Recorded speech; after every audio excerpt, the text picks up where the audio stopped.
What's up, guys? Fish Keeper is here, back at it again with another video. Today I'm going to be doing an update on this Chihiros Series C LED clip-on light for aquariums. Now, after I did my last review, I realized that this LED is most likely just going to be for rimless tanks. It's not going to work as well for rim tanks. Now, I did have a family member that used to use this, and the way he went around this is he cut out like a little opening in his like rimmed tank and just put on the light anyway. So it's just gonna be a small little area where it's not gonna allow you to clip on.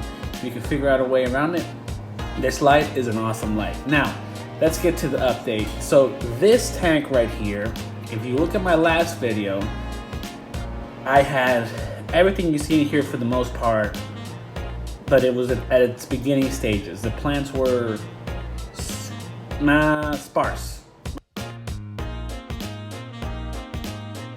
right? They were like a little here and there. Now this thing is going off with a bang. Every time I show this on Facebook groups or something, everybody thinks first off, they think it's a bigger tank. Second, they can't believe it's not run by CO2. I mean, that I'm not running CO2 on it. And I really am not running CO2 on this tank at all. This is a little 2.6 gallon tank.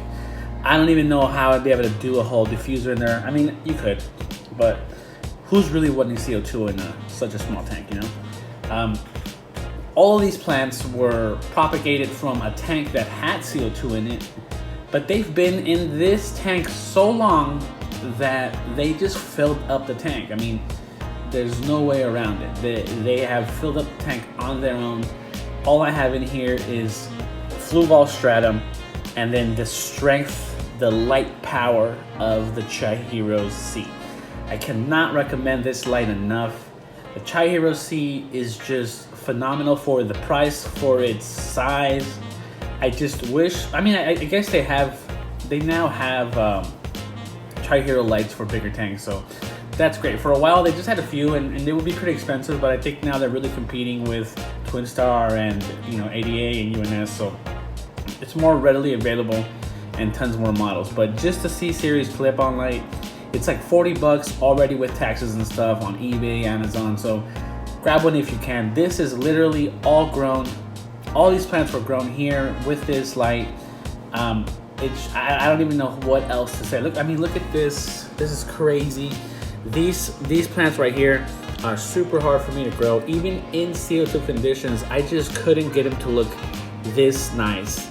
But here, just a simple setup, no CO2, barely any ferts. Honestly, I don't fertilize in here too much because it's such a small tank that you can easily over fertilize. So I kind of just let it run its own course and just keep it going, Let's see, Chrysocalyx over here, not growing red, but still growing very well. I've had to trim that too many times already. Ludwigia Pantanal.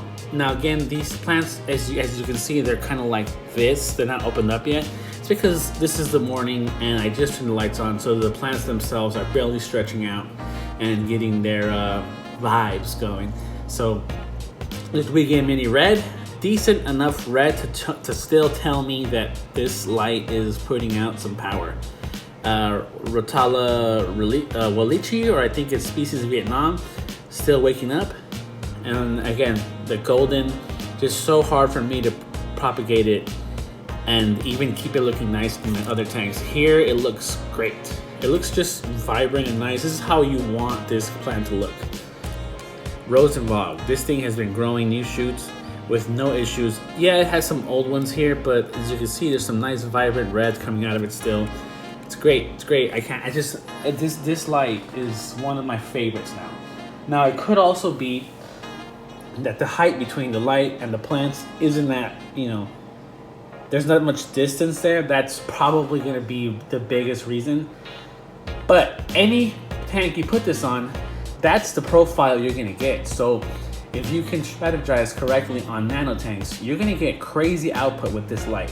Now, I wouldn't suggest like putting this light on a 15 gallon or something like that tank, or like on a 20 gallon tall, then you're dispersing the light a little too much. You want the light to travel through air more than through water. once the light hits the water, it loses power compared to if the light was traveling through air. So here it's just not enough space between the LED and where the light starts hitting the plants. There's not enough space to get it to like not do good job. So it's perfect amount of space there where it gives me great output. Again, if you can put this on like a UNS 5N, an 88, maybe a 30C or 25C, something like that, you'll be doing great with this light. And again, no CO2 in this tank, just straight up Chihiros goodness.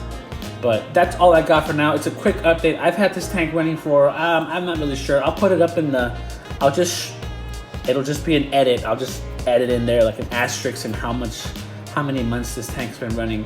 And just to let you know, like, yeah. And also, actually, I just forgot to mention, this Chihiros itself is not new. Whatever amount of months I put on here in a display is not actually how long I've had this light. This light has been with me since way longer. And I bought it, I gave it to a family member, or sold it to them, or did a trade with them. They kept it for months and months, and then they didn't use it, and then I traded back for it, and now I have it again, and I've been using it here for months. So anyways, so that's just to say it's not new. It's pretty used actually, but still works great. I want to say it's over a year already that I've had it, but I'll let you guys know with the little pop-up, like a little something here. But thanks guys, like and subscribe if you can, hit that notification bell, and leave the comments in the comment section. Let me know what you think about Chihiros. What do you think about their new stuff, their bigger lights? And yeah, I'll get back to you guys next time on the next video.